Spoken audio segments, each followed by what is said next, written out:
Hey everyone, welcome to The Bold and the Beautiful. I'm Oma, and I'm so excited to have you here. If you love Bold and Beautiful update, then you're in the right place. Make sure to hit that subscribe button and turn on notifications so you never miss a video. Alright, let's dive right in. You ever have one of those moments where everything just explodes at once? Where every secret you've buried, every lie you've told, suddenly comes crawling back, screaming for attention. That's exactly what's happening right now at the Spencer estate. Luna thought she could outsmart everyone, using her charm, her pregnancy, her connection to Bill. But today, Ridge Forrester walks in and says the words that send chills through the room. This madness ends today. You can literally feel the air leave Luna's chest as her smug smile fades. Finn's eyes are burning with betrayal, Bill's torn between family and damage control, and Taylor's trying to keep Ridge from tearing the whole place apart. And then, Luna whispers something no one expected, something that makes everyone stop breathing for a second. I remember that morning like it was yesterday. Everything felt off before I even walked into the hospital. The air was thick, that kind of heavy stillness that warns you something bad is coming. My stomach churned the moment I saw Luna standing there in Finn's office, that strange little smirk tugging at her lips, like she knew something the rest of us didn't. She was dressed in white, not a doctor's coat, but a flowy dress that seemed so out of place among the sterile walls and harsh fluorescent lights. I froze in the doorway, watching as Finn's face drained of all color. "You have got to be kidding me," he muttered, rubbing his temples. "Good morning, Dr. Finnegan," Luna sang, her voice as sweet as poison. "Do you happen to know a good OB-GYN? Asking for a friend." That's when it hit him. And me. She wasn't joking. Her hand slipped down to her stomach, that eerie grin spreading wider as she said, "I'm back at the Spencer estate, with Bill Spencer. Isn't that just poetic?" Finn just stared at her, disbelief turning into anger. "How are you not locked up right now?" he snapped. And she laughed. Laughed. Like it was all a game. When she said Will wasn't thrilled, but that it didn't matter because she was carrying the Spencer heir, I felt something inside me twist. It wasn't just the madness of her words. It was the cold certainty in her tone, the way she rubbed her belly like it gave her power. Later that day, I found myself at Bill's house, and chaos was already in motion. Bill was pacing the living room, yelling into his phone, "Get me a lab that Luna can't manipulate. I want Bridget running that test, not some intern she can charm." Katie sat on the couch, arms crossed, her jaw clenched so tight I thought she might crack a tooth. "You can't keep blaming Lee," she said sharply. This whole mess, isn't her fault." Bill's tone softened. "It's mine. I let this happen. I thought I could control it. And now my son's life is ruined." Katie's eyes flicked up at him, tired but fierce. "Bill, we can't fix this by tearing each other apart. But we can start by protecting Will from her." He sighed, running a hand through his hair. "Without you, Katie, I lose my way." His voice broke for a second. "I really need you." For a brief moment, her anger faltered. I could see the years of history between them in her eyes. Love, hurt, exhaustion. "Right now," she said finally, "we need to focus on Luna. Not us." She stood and went upstairs, leaving Bill staring after her, guilt written all over his face. Meanwhile, back at the hospital, Ridge and Taylor stormed into Lee's office. I was there too, standing in the corner, watching it all unravel like a scene from a movie I didn't want to be in. "Lee, what the hell were you thinking?" Ridge's voice thundered through the room. Lee's eyes were glassy, her hands trembling. "I didn't want my granddaughter to die," she whispered. "I thought I could help her." "Help her?" Ridge cut in. "You didn't just help her, you unleashed her. That girl should be in prison." Lee's shoulders shook. "You're right," she said softly. "Luna's sick. Completely out of control. And now she's pregnant with a Spencer baby." Ridge slammed his hand down on her desk, sending papers flying. "This madness ends today. You think this is about family? About sympathy? No. This is about responsibility, Lee.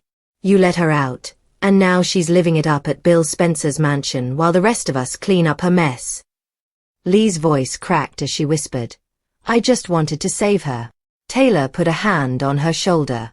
Sometimes, saving someone means letting them face the consequences, Lee. Ridge turned to the door, jaw tight. Pregnant or not, he growled, Luna's going back to prison. That night, the house was still when I got back, but my mind was racing. I couldn't stop replaying everything. Luna's smirk, Lee's guilt, Ridge's fury. And in between it all, the echo of Luna's words. I'm carrying the Spencer air. Something about the way she said it didn't sit right. It wasn't just delusion, it was strategy. Luna wasn't just crazy, she was dangerous. And she knew how to use every ounce of her chaos to her advantage. I couldn't sleep. My phone buzzed just after midnight. A message from Deke. Don't mention my name at Forrester. Trust me. I didn't reply. I just stared at the screen, feeling a familiar sense of dread settle in. The next day, everything spiraled faster than I could have imagined. At Forrester, Hope was talking to Deke about finding a new designer. I caught the tail end of it, something about not being able to work with Thomas again because of their history. Deke, ever the opportunist, smiled that slick smile of his. I could help, you know. Keep it in the family. Hope laughed nervously, not realizing he was dead serious. But when she stepped out for a call, I saw Deke pull out his phone and start snapping pictures of her designs. Quiet. Careful. Calculated. He looked up, caught my eye, and winked. Family business, right? Meanwhile, at Bill's mansion, things were coming undone. Katie was pacing again, her voice sharp with panic. She's gone, Bill. Luna's gone. Bill's eyes went wide, and before he could respond, the front door opened. Luna strolled in, holding a bag of baby clothes like she'd just come back from a shopping trip. Where the hell have you been? Katie demanded. Luna blinked, feigning innocence. Out. Getting ready for the baby. And then Finn appeared in the doorway, fury radiating off him like heat. Bill, are you out of your mind? You moved Luna back into your house after everything she's done. Luna tried to defuse it, stepping forward with that same syrupy smile. Oh, Finn, don't be so dramatic. This should be a happy time. Finn's voice cracked with anger. Happy. You nearly destroyed my family. You think carrying a baby erases what you've done? She tilted her head, unbothered. Families forgive, don't they? Not this one, he said coldly. You belong behind bars, Luna. That's the only way any of us can be safe. Before Bill could intervene, Ridge and Taylor burst through the door, again, like fate itself was tired of waiting. Ridge's eyes locked on Luna. His voice was steady, low, terrifying. This madness ends today. Luna's smile vanished. You wouldn't, she stammered. I would, Ridge said, stepping closer. Pregnant or not, you're going back to prison. The silence that followed was deafening. Luna's eyes filled with tears, but they weren't the tears of someone innocent. They were the tears of someone who'd finally realized she'd run out of places to hide. When Ridge said those words, pregnant or not, you're going back to prison, the whole room seemed to stop breathing. Even Luna, who always had a comeback ready, was silent. The color drained from her face, and for the first time since she'd returned, she didn't look smug or defiant. She looked scared. Bill stood frozen, his hand still clutching the edge of the marble counter. I could see the war in his eyes. The same man who built empires with sheer willpower suddenly looked small, cornered between guilt and justice. Ridge, Bill finally said, his voice hoarse. She's carrying my grandchild. Ridge didn't even flinch. Then that baby can be born somewhere safe, somewhere she can't hurt anyone else. Luna's breath came fast, shallow. You can't do this to me. You don't understand. I didn't mean for any of this to happen. Stop lying. Finn's voice cut through hers, raw and furious. You never mean it, Luna. Every single time you destroy someone's life, you say you didn't mean it. But you always do it again. Luna's hands flew to her stomach protectively. I'm trying to start over. For my baby. Ridge's expression hardened. Then start by facing what you've done. And with that, he pulled out his phone. The quiet beep as he called the authorities echoed louder than any scream could have. I remember standing by the window, my heart pounding in my chest, watching Luna sink to her knees. She wasn't crying out of remorse. No, she was crying out of fear. Fear of losing control. Fear of no longer being the center of everyone's chaos. Katie, who'd been standing silently until then, finally spoke. Ridge, please. Maybe we should. No, Ridge interrupted sharply. We've done enough enabling. This ends tonight. Bill turned to Luna, his voice breaking. You had every chance, Luna. Every chance to prove you'd changed. And instead, you came back into our lives and turned everything upside down again. She looked up at him, tears streaking her face. You promised me protection. He closed his eyes. And I regret that promise every single day. When the police arrived, it wasn't dramatic. No shouting, no handcuffs clinking. Just quiet, heavy resignation.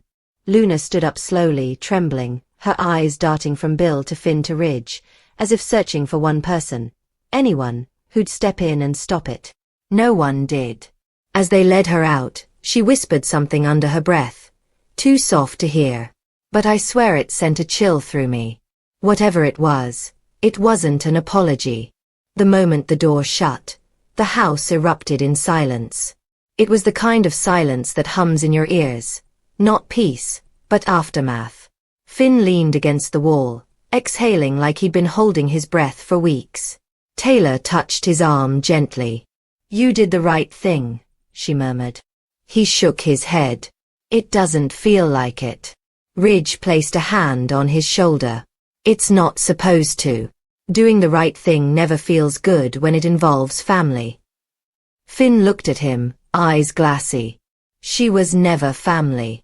But God help me, a part of me still wanted to save her. Taylor's voice softened. That's what makes you human, Finn. But don't confuse compassion with forgiveness. Later that night, Lee called. Her voice was shaking when I picked up. I heard, she said quietly. They took her back. I didn't know what to say. She's pregnant, Lee continued, almost whispering. Do you think she'll be okay? She'll be safe, I said, though even as the words left my mouth, I wasn't sure if I believed them. Lee sighed, and for a moment, the line was silent except for her uneven breathing. I wanted to believe I could fix her. I thought maybe if I loved her enough, guided her enough. She needed boundaries, not protection, I said gently. Her voice cracked. I know that now. Then quietly she added, tell Ridge. I'm sorry. The next morning, the world kept turning like nothing had happened. Sunlight poured through the Forrester offices, catching on the gold edges of the fashion sketches scattered across the tables. Hope was there, pretending to work, though her mind was clearly elsewhere. Across the room, Deke was tapping on his phone, no doubt still scheming. Every so often, he glanced up at Hope, his smile thin and calculating. You're quiet today, he said finally, breaking the silence. Hope looked up, startled. Just thinking. About Liam? He asked with a smirk. Her eyes flickered, just for a second. About everything. Deke chuckled. Trust me, you'll land on your feet. You always do. But the way he said it, like it was both a compliment and a warning, made her uneasy. When she stepped out to take a call, I saw him again take out his phone, snapping a few photos of her designs. The flash didn't go off, but I noticed. And I wasn't the only one.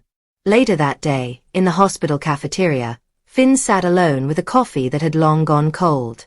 He was staring into it like it might hold the answers he couldn't find anywhere else.